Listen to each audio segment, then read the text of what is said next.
Brilliant Thing is a very funny play about a little boy who makes a list of everything that's good about the world as a present for his mum, who can no longer think of good reasons to live. At its heart, it's a show about suicide and depression, but it's the most joyful thing I think I've ever been a part of. And I mean that in terms of the making of it, the coming back to it, starting it, but also the experience of going to it, I hope, is incredibly uplifting and joyful.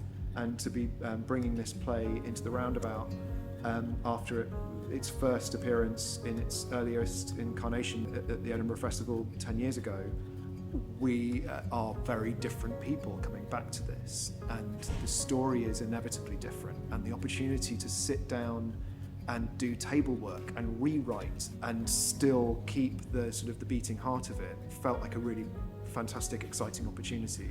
The main character, who's unnamed, has a dad, a loving partner, a university lecturer, a school teacher, all these people in their lives, and I try and find people from the audience to play those different parts.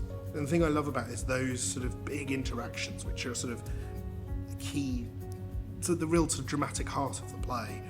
They shape a new thing every single time, so you never feel like you're treading the same water. It's less like performing a show, and it's more like conducting a really weird orchestra who weren't expecting to have instruments out, but end up being phenomenal. Being in a collective in the beautiful roundabout theatre, where we're all laughing together, we're all crying together, we're recognising the shared sort of lived experience that is being described. The sort of intention behind all of that, I guess, is to say you're not alone.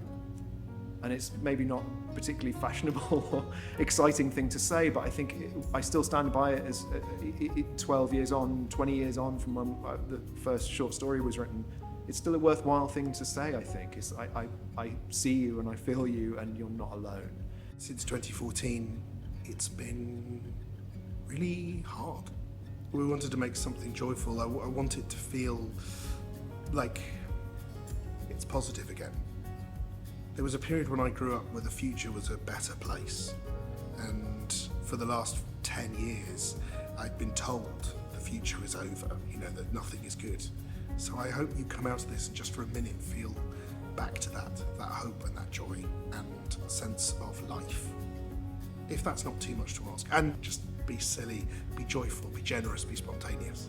My experience of watching this play, let alone working on it, is it's always so different, and it is such a collective experience, and it's just the way Johnny is in this, what audiences have given to this play is just a lovely, humbling, joyful thing that I'm excited to get back in that room and experience that again for myself. And I'm excited for fans of the show from 10 years ago to come back, and I'm excited to share it with people for the first time and see how it feels 10 years on.